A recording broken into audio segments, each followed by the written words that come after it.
more than I do because I dislike them at a level of 100 on a 0 to 100 scale. So for me to say he was telling the truth about the intel because it happened, it's not a quality judgment about John Kirby's horrible character. He lies about everything else. It's just the fact. The terror attacks did happen. So now we have to ask other questions. Because we're going to do what journalists won't, which is to prevent a series of data points and facts, and then you draw a conclusion from what I said about who you think did this. We also know that the Estonian intelligence services have been apparently feeding to the media, the Wall Street Journal and others, that Russians are growing weary of war. So who benefits from what? Well, Vladimir Putin at this point. Let's go through how he benefits and how he gets hurt. Oh, that sounds awful. Light of a terror attack? We want to be open and candid, or we want to play like Tootsie time, like the meeting? Because in my old line of work, this is what we did. What's the likelihood a guy's going to try to kill the president with a drone and say, oh, we can't talk about that. That's no, we didn't do it. We're not doing that here either. Vladimir Putin could clearly use a terror attack inside of Moscow as a way to kind of rally the troops if he can blame it on the right people. So one of the narratives I heard coming out was, well, Putin was definitely involved because he needed this because the Russians are growing war weary. Well, ladies and gentlemen, yeah, kinda, but there's a problem with that. And the problem with that is that Vladimir Putin is a strongman. Strongmen never, ever benefit by looking weak. Now, I'll give you the other response. People say, well, again, Putin's got a history of doing this.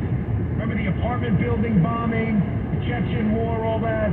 Putin's got a history of taking and maintaining power by self-creating controversies and crises that he was involved in himself.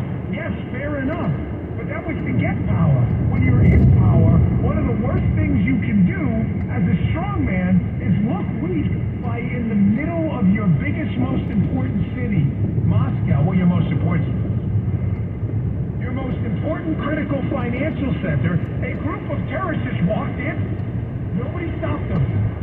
Shot up 150 plus people, and apparently walked into a getaway car and left like it was like that Heat movie with Pacino and everything. We're in Russia? So I'm sorry, but I'm all about asking questions, and I never take simple answers. Oh, Putin did it. It's going to help him. Now he's going to rally the troops. Look, I'm going to... Really? I heard the same story about Netanyahu. They said the same thing. Maybe he needed some, way to turn the PR war. Really? So he allowed a terror attack that makes him look at that? I'm sorry, folks, but we got to dig deeper than that. That's our obligation. I'm not telling you Putin wasn't behind. I'm telling you I don't know. But the story seems way too simple to just accept it out of hand. Oh, yeah, he did. Here's a couple of other reasons I'm skeptical of just about every version of it. And I think this thing is deeper than we know. I'm not sure if you're aware of this, but the United States has in their intelligence community a duty to warn. They have an obligation if innocent people are going to die in a terror attack, even if notifying a foreign enemy of the United States. We were overseas doing security operations. Say I was doing an advance, say when I did the advance for Obama when he went to Indonesia. Indonesia, not a very decent country, but it can be. They got a terror problem. If I found out during the course of a security thing that there was a terror group that was going to take out an Indonesian, I'm not responsible for him. I was responsible for Obama.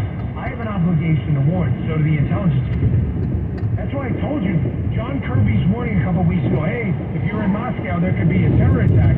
The warning was genuine. Clearly. The question is, where did we get it from? Everybody's asking the wrong question. Where did we get it from? Who the hell told the Biden White House, our intel services, whatever, our DIA, CIA, whatever one of our intel agencies got a hold of them? Who told them that? I see a couple plausible scenarios.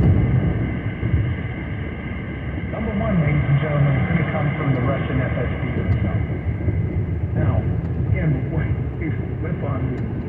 Well, that doesn't make sense. What the hell would the Russian FSB tell the United States for? Why not just tell Putin so they can crack down? Now, back what I said to a minute ago. Doesn't make sense? Let me know on Rumble, okay? The Russian FSB may have went to Putin and his lieutenants and said, hey, listen, we've got a threat of an ISIS or a terror attack. Vladimir Putin, knowing that would make him look weak, it's a distinct possibility he may have dismissed it or not trusted those people. They may have then went to the United States, who outed this thing publicly, which they didn't have to do. The duty to warn is the public. They can just place a phone call to their people. Why did we do it publicly 2 weeks ago?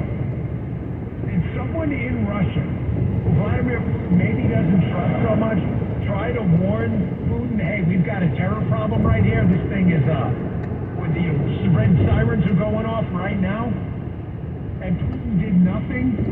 So they went to the United States and Kirby did the public press conference to squeeze him. Okay, but can we do another layer? It's like a Smith Island. We're up to layer 7. Now you may be saying, well, why would Kirby do a rogue Russian FSB intel officer who's giving intel to us to prevent an attack in Russia? Why would Kirby go and publicly then say that? Why not just privately warn Russia? Maybe because Kirby's worried about what I told you before, that if there was a terror attack that Putin ignored, because the FSB cannot, like it was the Ukrainians, so he can ramp up the war of the Ukrainians. He benefits both ways.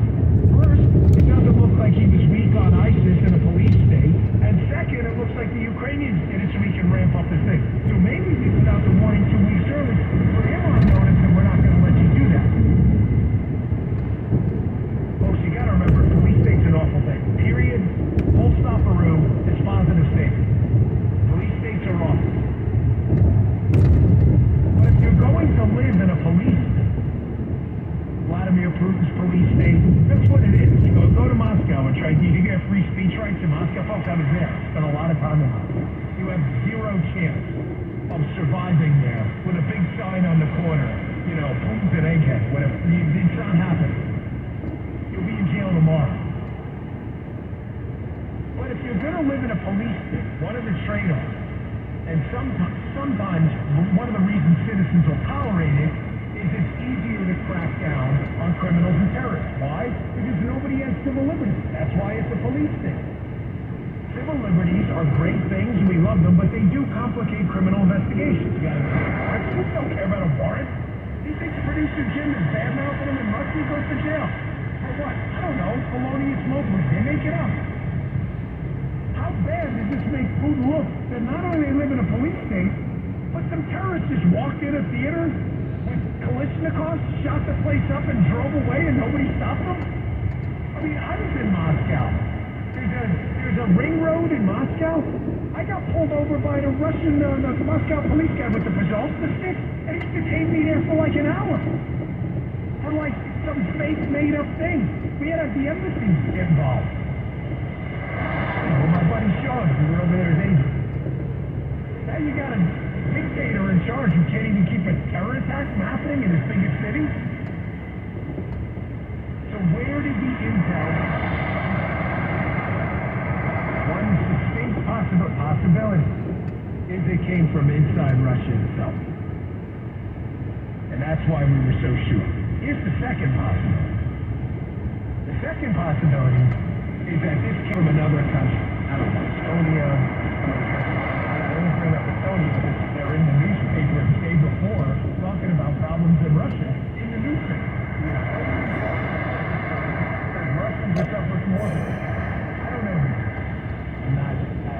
Estonia's a great place, so no, I'm just telling you, what if it was a Putin op itself? If this was a Putin op,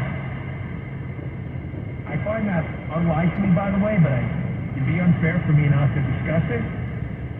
If it was a Putin op, and we had intel 2 weeks ago about who was behind the terror attack, because We said it 2 weeks ago.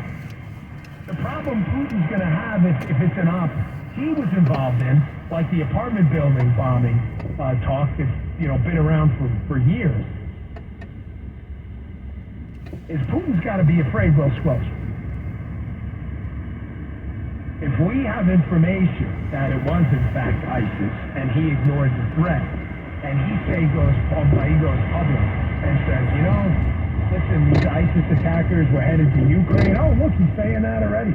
They were headed to Ukraine, and therefore we got to ramp up the battle. This guy's looking for an excuse to let a tactical nuke go and to not have the PR downside to it and to end this thing tomorrow.